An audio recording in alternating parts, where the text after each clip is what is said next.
So now we see Reichon finally stepping into the middle of the fight between Goku, Vegeta, and Demigra. He walks in casually and goes, "Looks like I missed out on a lot of fun." Goku and Vegeta are left completely stunned, trying to figure out who this guy even is. Then we cut to Demigra, who's furious. "How dare you interfere in the middle of my attack?" But before he can do anything, Reichon throws out one small, casual attack, and just like that, Demigra is gone, finished. Goku and Vegeta are absolutely shocked. We then cut to Akumo, who's watching all of this and thinking, what exactly did I send Reichon to do, and what is he out there pulling? Akumo immediately orders all the angels to bring Reichon back and undo everything that just happened. The angels use their power, Goku and Vegeta are sent back to where they originally were, and Black and Demigra are returned to their own universe. Everything gets reset. Then we're back with Akumo, who looks straight at Reichon and says, "Don't forget, I brought you back for a reason. So what exactly was all of that?" Reichon just smiles and goes, "Yeah, my bad, Lord Akumo. I just couldn't help myself. There was a fight going on, so I figured why not jump in and have a little fun." Akumo stares at him and says, "You're still not taking this seriously, Reichon. Keep this up and you know exactly what the consequences will be." Reichon drops the smile just enough and says, "I hear you, Lord Akumo. I just wanted to have some fun, but I get it now. I know it needs to be done. So what's the plan?" Akumo tells him right now the priority is finding the Super Dragon Balls. That's the only way they can bring back all of their fallen fighters. Reichon raises an eyebrow and says, "All right, you did mention that before, but do you really think Golden Shinron can actually bring back all of our legendary fighters?" Akumo cuts him off. "That's not for you to worry about. All you need to know is that you're being reinstated as the God of Destruction of Universe 11. Your job is to find the Super Dragon Balls and bring them to me. Now go." Reichon grins and says, "Thank you, my lord. Looks like I'm finally getting my title back." After they leave, the other angels turn to Margarita and ask, "What's going on? Who even is this guy?" Margarita explains that he was Universe 11's God of Destruction before. One of the angels tenses up immediately and asks, "But how did he die?" Margarita says he was a God of destruction, sure, but a terrible one. He was wiping out gods, civilians, anyone who got in his way. When Zeno-sama found out, he erased him permanently. But now he's back, and none of them understand why Akumo would bring someone like him back. Before anyone can process that, Reichon strolls over to the angels with the same easy grin and goes, "Hey angels, hey Margarita, miss me? Because I'm back.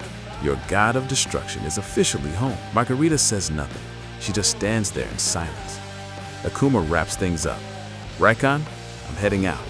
You get to Universe 11 and find every last Dragon Ball. Don't come back without them." Reichon turns back to the angels one more time and says, "Don't think I'm gone for good. I'll be back to visit real soon. Making new friends is kind of my thing. Come on, Margarita. Let's go home." And with that, Reichon and Margarita head off to Universe 11. When they land on a planet, they're spotted by one of Jiren's friends, a fellow Pride Trooper, who immediately tenses up and goes, "Margarita, who did you bring here? Why does he look like a God of Destruction? And Jiren's been searching for you both for a long time now." Next, we see Reichon laughing his head off, and then out of nowhere, he fires an attack at the guy standing there, killing him on the spot. Margarita is stunned. She turns to him and says, "Why would you do that? What did he ever do to you?" Reichon just looks at her and goes, "Margarita, have you really forgotten who I am? I guess all that time apart missed with your memory." "You of all people should know this is just who I am." Margarita snaps back. "I know exactly who you are, but these are innocent people. They didn't do anything to you. You can't just go around killing everyone." Reichon's expression shifts. "Margarita, do you not realize who you're talking to right now? You already know how powerful I am. Even you angels can't touch me. So for your own good, watch your mouth around me, because I will end you right here, right now." Margarita doesn't back down. "You can threaten me all you want, Reichon, but what you're doing is a massive mistake. You can't just kill people like this. Honestly, you're not even worthy of being a God of destruction." Reichon bursts out laughing. "Margarita, Margarita, Margarita. How many times have I told you not to talk to me like that? Looks like I'm going to have to show you what I'm actually capable of." And just like that, Reichon unleashes a massive attack on Margarita, and she's gone. just like that. Reichon laughs even harder. Finally, she's out of my way. Anyone who steps in my path is going to end up the same way. Now then, Lord Akumo told me to go find the Super Dragon Balls. Time to get moving. And just before he leaves, Reichon destroys the entire planet, laughing the whole time. Then he's gone, off to hunt down the Super Dragon Balls. We then shift over to Goku and Vegeta. Their memories of everything that just happened have been completely wiped. Akumo had ordered the angels to erase it all and send them back to where they came from. So now they're right back to talking about Yamoshi like nothing ever happened. Goku pauses and goes, "Hey, Vegeta, why does it feel like we weren't just here? Like we came from somewhere else all of a sudden?" Vegeta frowns. "I feel the same way, Kakarot, but I don't know what to make of it." He shakes it off. "Forget it. Right now, you need to figure out how to communicate with Yamoshi. We have to find a way to bring him back, and fast." And with that, the two of them take off. We then cut back to Akumo standing before the angels. He's thinking to himself, now that I've eliminated the Grand Priest, finding the Super Dragon Balls isn't going to be easy. I need to track down every last one of them, and quickly. Maybe taking out the Grand Priest was a mistake. He turns and walks away and stops in front of someone. He looks at them and says, "I need answers, and it will be in your best interest to give me the right ones, every single one of them. Don't forget, I just wiped out the Grand Priest, so if you want to walk away from this alive, all you have to do is answer my questions. That's it. Don't make this harder than it needs to be." And the person Akumo is standing in front of is none other than Master Zunou. Reichon takes off, and we shift over to Akumo, who's now standing right in front of Master Zunou. Akumo looks at him and says, "Listen carefully. You're going to answer every single question I ask, and you're going to answer them correctly. Otherwise, I will end you right here, today, no matter how powerful you are or how long you've been around." Master Zunou looks back at him completely unbothered and says, "Look, I can answer your questions, but only if you give me something first. You know I don't just hand out answers for free." Akumo narrows his eyes. "I don't think you understand who you're dealing with or what I'm capable of. Just answer the questions." Master Zunou doesn't flinch. "Oh, I know exactly who you are and where you came from. I also know you already took out the Grand Priest, so if anything, that should tell you you'd better give me something. And just so we're clear, even if you kill me, I still won't tell you anything. So your choice." We then cut to Black, who's trying to make sense of where he even is. He's thinking, how did I end up back here? I was in the middle of a fight with Goku and Vegeta. Demigra was there too, and then that Saiyan showed up out of nowhere. He looked like a Saiyan, but how did he take out Demigra that easily? And I was pulled into that dimension, so how am I back here? He pauses. Akumo must have brought back another one of his people. Looked like a Saiyan, but I can't even wrap my head around that level of power. Either way, Goku and Vegeta are going to show up here soon. I need to be ready. We then check back in with Reichon, who's grinning to himself. Man, it's been a while since I destroyed a whole planet, and taking out an angel on top of that, I feel great right now. He pauses for a second. Wait, something feels off. Why do I get the feeling there's someone incredibly powerful sitting somewhere in this universe? Someone who might actually be able to entertain me. And of course, we all know there's only one person in Universe 11 who fits that description. Someone powerful, someone waiting for the Saiyans. And that's Jiren. We head back to Akumo and Master Zunou. Zunou is still holding his ground. "If you want the right answers, you're going to have to give me something." Akumo sighs and says, "Fine, what do you want? But know this, if your answers aren't right, I will finish you right now." Master Zunou says, "Simple, I need a small amount of your blood, that's all. Give me that and I'll answer your questions truthfully." Akumo stares at him, genuinely puzzled. Why does he need my blood? What is he planning? After thinking it over, Akumo gives him a small amount of his blood. Then Akumo gets straight to the point. "Tell me, Where can I find the Super Dragon Balls? Master Zunou looks at him and says, "Here's the thing, Akumo. You already made this harder on yourself. The only person who could have led you to the Super Dragon Balls was the Grand Priest, and you eliminated him. So here's what I can tell you. Goku, as the new king of everything, had the Grand Priest gather all the Super Dragon Balls and store them in one place. That place belongs to Lord Zalama himself." All the Dragon Balls are there right now, but getting to them, that's not going to be easy for you. Akumo presses on. Then how do I get to them? Master Zunou shakes his head. That's exactly the mistake you made, Akumo. Other than the Grand Priest, there's no one who can get you there easily. You've made the path to those Super Dragon Balls incredibly difficult for yourself. Akumo goes quiet for a moment, then says, "I'll figure out the Dragon Balls one way or another. But tell me this, how do I bring back my 2 legendary Saiyans?" Master Zunou pauses, then answers, "There's only one way to bring back your 2 legendary Saiyans. You're going to need the King of Everything, Goku, and on top of that, the soul of a pure-hearted Saiyan. So in total, you're going to need 2 pure-hearted Saiyan souls. Offer those to the dragon, and the dragon will bring back your 2 most powerful legendary Saiyans." Akumo is completely stunned. He's thinking, Goku is the only king of everything, so where am I supposed to find a second pure-hearted soul? Zunou stops him right there. Don't stress about that. What you might not know is that Goku, the king of everything, doesn't just carry his own soul. He also carries the soul of the very first Super Saiyan God, Yamoshi, which means right now there are 2 souls inside him. Akumo goes dead silent. Akumo snaps back. "How is that even possible? Yamoshi died a long time ago. You're lying." Zunou doesn't blink. "You know I don't lie, Akumo, but let me set the record straight. Yamoshi didn't die in that war. His Saiyan warriors all died protecting him, yes, but Yamoshi himself survived. And at that point, he made a decision to leave his soul here in the multiverse while he himself retreated into the dimension gap. He's been there for millions of years, training, getting stronger, just like you did." Akumo was floored. He says, "That can't be. I remember that fight."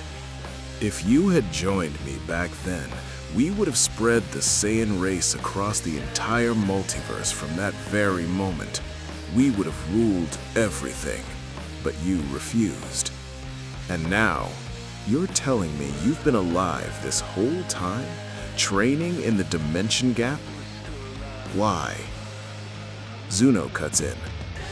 "Well, it sounds like your questions are just about done. You should probably get going.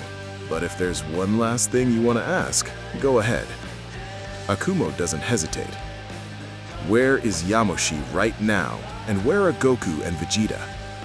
Master Zunou answers, "I already told you Yamoshi is in the dimension gap training, and as for Goku and Vegeta, they're heading to that same dimension gap right now. They're going to try to bring Yamoshi back." Akumo turns and walks away, muttering to himself, "No, that's not happening. Go ahead, Goku, Vegeta, bring Yamoshi back. It doesn't matter. Even if Yamoshi himself stands in front of me, I'm not stopping. Before anything else, I need those Dragon Balls so I can bring back all my legendary warriors. And Goku, I'm coming for you very soon because I need your soul and Yamoshi's soul to bring back my 2 legendary Saiyans."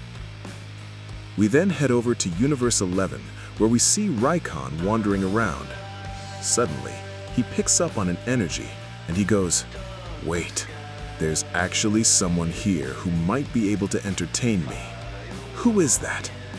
That much energy. I have a feeling I'm going to be meeting them very soon." On the other side, we see Jiren returning to his planet, only to find it completely destroyed. Jiren looks around and says, "Who had the nerve to do this? First Topo and Dispo, and now the rest of my pride troopers, and someone destroyed this entire planet. He pauses. So that Saiyan is already here. I need to find him and make him understand exactly what happens when you kill my friends. We then cut to Goku and Vegeta slowly making their way toward the dimension portal. Vegeta turns to him and says, "Kakarot, have you figured out yet how you're going to communicate with Yamoshi's soul?" Goku shakes his head. "Not yet, but I know I have to find a way, no matter what. Wait, hold on, something's coming back to me." Vegeta raises an eyebrow. "What are you talking about?" Goku thinks for a second and says, "I remember. I've actually spoken to someone inside myself before. It was a white Ozaru. I talked to him when I was fighting Merged Zamasu. You remember, Vegeta, when we were fighting on Earth? I connected with him then. So maybe I can try the same thing to reach Yamoshi's soul." Vegeta doesn't slow down. "Kakarot, I don't care how you do it. Just figure it out fast. We're almost at the dimension gap. Move it. We have to reach Yamoshi no matter what. And we have to stop Akumo. And honestly, Kakarot, I've got a really bad feeling about all of this." And with that, the two of them press forward toward the dimension gap. Back in Universe 11, we check in with Jiren again. He's thinking, why does it feel like he's right nearby? Just as a thought crosses his mind, an attack comes flying straight at him. Jiren casually deflects it with one hand, then looks up. "So it's you." And we finally get a clear look. It's Reichon. He's grinning. "So you're the one who's been the big presence in Universe 11. I'll be honest, you've got some serious power. You might actually be able to entertain me. Name's Reichon, by the way. And you are?" Jiren stares at him. "My name is Jiren, and I'm a friend of the people you just killed, Saiyan." Let me be very clear. What you did to Topo and Dispo was a massive mistake. Reichon blinks, then tilts his head. "Oh, wait, what are you talking about? I didn't kill anybody. As far as I can remember, I destroyed one planet. There was some guy on it, yeah, dressed kind of like you, actually. Oh, and I also took out that angel, Margarita." Reichon just shrugs. "Sounds like you don't know anything about me, but that's fine. You'll be joining all of them soon enough. Go ahead and ask them yourself when you get there." And with that, Reichon fires off an attack straight at Jiren. Jiren barely dodges it and thinks to himself, he wasn't exaggerating. This guy has insane power. That's how he took all of them out so easily. But how does someone kill an angel? Jiren's anger starts building. Thoughts of Topo and Dispo flash through his mind, and he starts powering up, then charges straight at Reichon. But Reichon dodges every single attack without breaking a sweat and goes, "You actually think you can beat me? You think you can even land a hit on me? That's your biggest mistake right there." Then Reichon unloads a massive attack on Jiren, sending him crashing far away. Jiren hits the ground and thinks, how am I supposed to beat this guy? How does he have this much power? Jiren gets back up and keeps attacking, but Reichon keeps dodging everything effortlessly, firing back with attack after attack. Jiren crashes down again, looking badly beaten. Reichon walks toward him and says, "I genuinely thought you'd have enough power to entertain me. But the more this goes on, the more I'm thinking you don't actually have it in you, Jiren. I think it's time you went and joined your friends. Let me finish this and take that life of yours." Reichon winds up a massive attack and launches it straight at Jiren. Jiren's eyes go wide. If that hits me, it might actually be over. But there's no way I'm going out like this. Not before I avenge Topo and Dispo. Jiren explodes with energy, pushing himself all the way into his limit breaker form. Reichon's eyes light up. "Now we're talking. Looks like you're finally going to show me everything you've got. All right, I'll make you a promise, Jiren. I'll show you a little more of what I can do too." Reichon breaks into a wide, wild laugh. "Come on then, Jiren. Show me your full power. Let's go." Jiren says nothing. He just attacks over and over. And this time, Reichon is actually struggling to keep up. He grins through it. "Okay, now your power is genuinely growing. Your speed is picking up, Jiren. You're getting stronger by the second. All right then, let me show you a little more of mine too." Reichon fires back hard, sending Jiren crashing down again. But Jiren gets up, angrier than ever, and charges right back. He unleashes a flurry of attacks. Reichon dodges most of them, but one actually connects, pushing Reichon back a step. Reichon pauses, genuinely surprised. Oh, so you've actually gotten fast enough to touch me. Huh. He looks at Jiren differently now. I'd heard the rumor that there's a mortal out there who's surpassed his own god of destruction. I'm starting to think that might actually be you, Jiren. Then Reichon's expression shifts slightly. And while we're at it, let me be upfront with you. The one you've been hunting, it's not me. I didn't kill your friends. That was someone else entirely. And honestly, even if you get past me, you won't stand a chance against them, Jiren. Jiren freezes. What? What are you saying? There's another Saiyan who did this? Who? Tell me his name! Reichon just smirks. You think you're walking away from me that easily, Jiren? You deal with me first, and if you somehow manage to beat me, which, let's be real, isn't happening, then maybe you'll get to meet our Lord. Now, enough talking. Reichon's grin spreads wide, almost manic. Let's do this for real. Both of us, full power, 100%. No more warm-up. And then Reichon starts laughing loud, unhinged, like he's been waiting for this his whole life.